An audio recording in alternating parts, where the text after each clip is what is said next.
Assalamualaikum warahmatullahi wabarakatuh. Saya Kristiani dari SDN 02 Werdi, Kecamatan Wonokerto, Kabupaten Pekalongan, CGP Angkatan 8 akan memaparkan koneksi antar materi modul 3.1 pengambilan keputusan berbasis nilai-nilai kebajikan sebagai pemimpin. Dengan bimbingan Bapak Fasilitator, Bapak Ahmad Irfan Barokah, dan Ibu Pengajar Praktek, Ibu Sri Farida Pujianti. Pada tujuan pembelajaran khusus di modul 3.1 ini adalah yang pertama, CGP membuat kesimpulan atau sintesis dari keseluruhan materi yang didapat dengan beraneka cara dan media. Kemudian yang kedua, CGP dapat melakukan refleksi bersama fasilitator untuk mengambil makna dari pengalaman belajar dan mengadakan metakognisi terhadap proses pengambilan keputusan yang telah mereka lalui dan menggunakan pemahaman barunya untuk memperbaiki proses pengambilan keputusan yang dilakukannya. Mengajarkan anak menghitung itu baik, namun mengajarkan mereka apa yang berharga atau utama adalah yang terbaik. Dari kutipan di atas, apa kaitannya dengan proses pembelajaran yang sedang Anda pelajari saat ini? Menurut saya, kaitan kutipan di atas dengan proses pembelajaran yang sedang saya pelajari yaitu mengenai permasalahan dilema etika, di mana sebagai seorang guru kita seringkali menghadapi dilema dalam pembelajaran antara mengedepankan materi atau nilai dari sebuah materi melalui pendidikan karakter.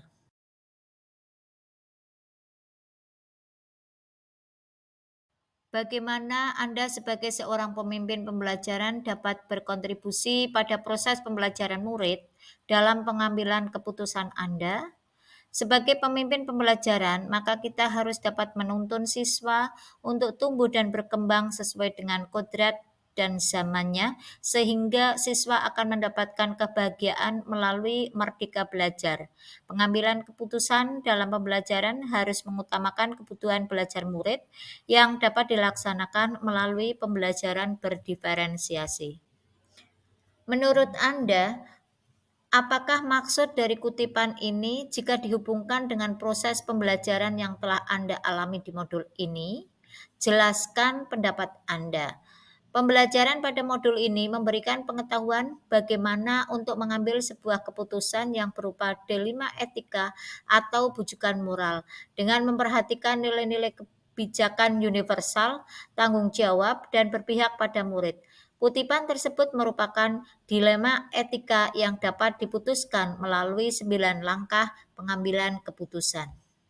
Rangkuman kesimpulan pembelajaran koneksi antar materi. Yang pertama, bagaimana filosofi Ki Hajar Dewantara dengan Pratap Triloka memiliki kaitan dengan penerapan pengambilan keputusan sebagai seorang pemimpin? Menurut saya, apabila seorang pemimpin dihadapkan pada sebuah kasus dilema etika untuk pengambilan keputusannya, setidaknya harus berpedoman pada filosofi Ki Hajar Dewantara dengan pratap triloka pendidikan yang disampaikan, yaitu ing ngarsa sing tulodo, ing madya mangunkarsa, tutwuri handayani. Ing ngarsa sing tulodo artinya bahwa guru mampu menjadi teladan, memimpin, contoh kebajikan, patut ditiru atau baik untuk dicontoh oleh orang lain. Sedangkan ing madya mangunkarsa artinya bahwa guru mampu memberdayakan, menyemangati, membuat orang lain memiliki kekuatan, kemampuan, tenaga, akal, cara, dan sebagainya demi memperbaiki kualitas diri mereka. Kemudian tutpuri handayani artinya bahwa guru mampu mempengaruhi, memelihara, dan memprovokasi tindakan serta kualitas positif agar orang lain bertumbuh maju. Selanjutnya, bagaimana nilai-nilai yang tertanam dalam diri kita berpengaruh kepada prinsip-prinsip yang kita ambil dalam mengambil suatu keputusan. Menurut saya, salah satu nilai kebajikan universal yang menjadi barometer dari nilai-nilai kebajikan yang lain yaitu tanggung jawab. Sebuah keputusan yang diambil harus dapat dipertanggungjawabkan. Menurut saya, melalui sikap tanggung jawab dari dalam diri, Sebuah keputusan yang kita ambil akan mencerminkan bagaimana prinsip diri kita berdasarkan ketiga prinsip pengambilan keputusan, sehingga akan mendorong terwujudnya well-being dalam ekosistem pendidikan. Kemudian, bagaimana materi pengambilan keputusan berkaitan dengan kegiatan coaching atau bimbingan yang diberikan pendamping atau fasilitator dalam perjalanan proses pembelajaran kita, terutama dalam pengujian pengambilan keputusan yang telah kita ambil. Apakah pengambilan keputusan tersebut telah efektif? Masihkah ada pertanyaan-pertanyaan dalam diri kita atas pengambilan keputusan tersebut? Hal-hal ini bisa dibantu oleh sesi coaching yang telah dibahas pada sebelumnya. Nah, salah satu tujuan kegiatan coaching yaitu menggali lebih dalam lagi potensi yang dimiliki oleh seorang guru. Melalui proses coaching akan terjadi pengambilan keputusan yang mengarahkan pada hal-hal positif, yang artinya keputusan-keputusan yang diambil berpihak pada murid. Dengan melalui kegiatan coaching, pengambilan keputusan akan lebih efektif karena keputusan yang diambil berasal dari potensi yang dimiliki seseorang. Sehingga menurut saya, keputusan tersebut dapat dipertanggungjawabkan yang akan mendorong terwujudnya well-being dalam ekosistem sekolah. Bagaimana kemampuan guru dalam mengelola dan menyadari aspek sosial emosionalnya akan berpengaruh terhadap pengambilan suatu keputusan, khususnya masalah etika? Menurut saya, kemampuan guru dalam mengelola dan menyadari aspek sosial emosional sangat berpengaruh terhadap pengambilan suatu keputusan, khususnya dilema etika. Jadi, guru yang memiliki kesadaran diri yang baik pasti menunjukkan integritas dan kejujuran dalam pengambilan keputusan, memiliki kemampuan untuk mengelola emosi, pikiran, dan perilaku diri secara efektif dalam berbagai situasi dan untuk mencapai tujuan serta aspirasi. Jadi, kemampuan untuk memahami sudut pandang dan dapat berempati dengan orang lain, termasuk mereka yang berasal dari latar belakang, budaya, dan konteks yang berbeda-beda. Jadi kemampuan untuk mengambil pilihan-pilihan membangun berdasar atas kepedulian, kapasitas dalam konsekuensi dari bermacam-macam tindakan, dan perilaku untuk kesejahteraan psikologis diri sendiri, masyarakat, dan kelompok. Pada akhirnya, keputusan yang diambil dapat dipertanggungjawabkan. Kemudian bagaimana pembahasan studi kasus yang fokus pada masalah moral atau etika kembali kepada nilai-nilai yang dianut seorang pendidik. Pada dasarnya, pada pembahasan studi kasus yang berfokus pada masalah moral atau etika, nilai-nilai yang dianut sebagai seorang pendidik yaitu kebenaran, keadilan, kebebasan, persatuan, toleransi, tanggung jawab, dan penghargaan akan hidup. Dengan berpegang teguh pada nilai-nilai tersebut, menurut saya, maka sebuah keputusan yang diambil diharapkan dapat dipertanggungjawabkan sesuai dengan prinsip berpusat pada peserta didik serta mendorong terwujudnya iklim pendidikan yang baik di sekolah. Kemudian, bagaimana pengambilan keputusan yang tepat tentunya berdampak pada terciptanya lingkungan yang positif, kondusif, aman, dan nyaman. Menurut saya, dengan menjalankan prinsip Among Ki Hajar Dewantoro dan pola pikir inquiry apresiatif diharapkan mampu menjalankan peran-perannya. Menjadi pemimpin pembelajaran juga berarti menjadi pemimpin yang menaungi perhatian penuh pada komponen pembelajaran seperti pada kurikulum intra, ekstra, dan co-kurikuler. Proses pembelajaran mengajar, refleksi, dan asesmen yang otentik dan efektif, pengembangan guru, dan lain sebagainya. Guru berperan besar dalam membuat lingkungan yang aman, nyaman, menyenangkan, namun tetap menantang dan relevannya untuk para muridnya tentunya. Nah, mereka diharapkan mampu berperan sebagai pemimpin yang berorientasi pada kepentingan tumbuh kembangnya siswa agar mampu berkembang sesuai dengan kodrat dan zamannya. Sebuah paket tantangan-tantangan di lingkungan Anda untuk dapat melakukan pengambilan keputusan terhadap kasus-kasus dilema etika ini. Apakah hubungannya dengan perubahan paradigma di lingkungan Anda?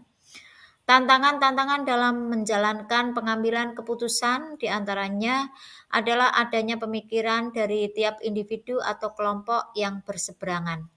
Dalam sebuah instansi pasti terdapat kelompok yang pro dan kontra terhadap sebuah sistem yang sedang dijalankan oleh pemangku kebijakan di sekolah.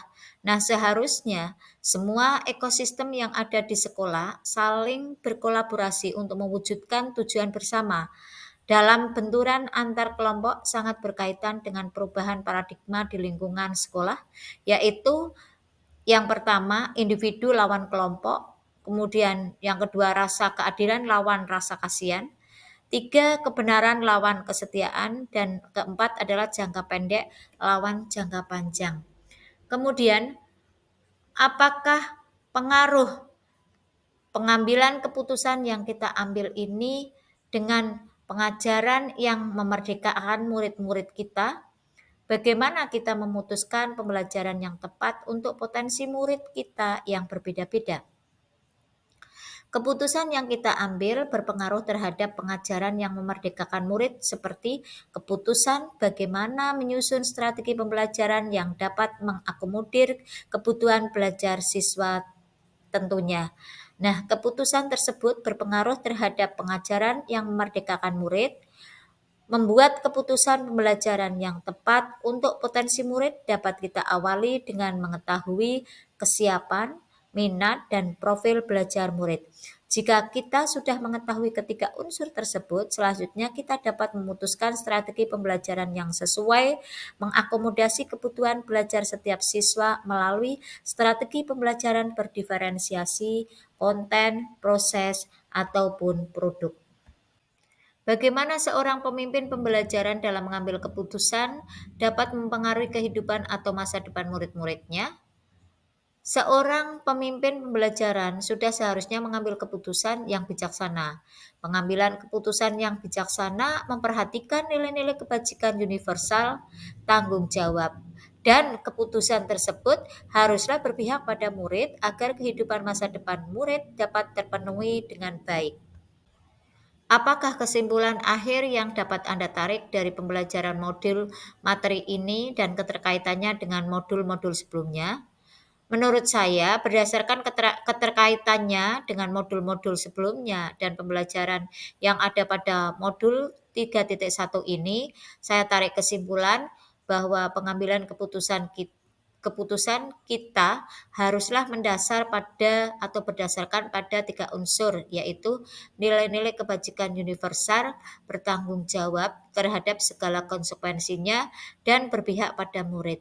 Kemudian menurut saya pengambilan keputusan sebagai seorang pemimpin setidaknya harus berpedoman pada filosofi Ki Hajar Dewantara dengan pratap Trilokanya, berlandaskan nilai dan peran guru penggerak yang dimiliki, kemudian berpedoman pada pembelajaran berdiferensiasi serta terintegrasi dengan kompetensi sosial emosional serta memiliki keterampilan coaching yang baik dalam menjalankan langkah-langkah dalam pengambilan keputusan. Sebelum mempelajari modul ini, pernahkah Anda menerapkan pengambilan keputusan sebagai pemimpin dalam situasi moral dilema?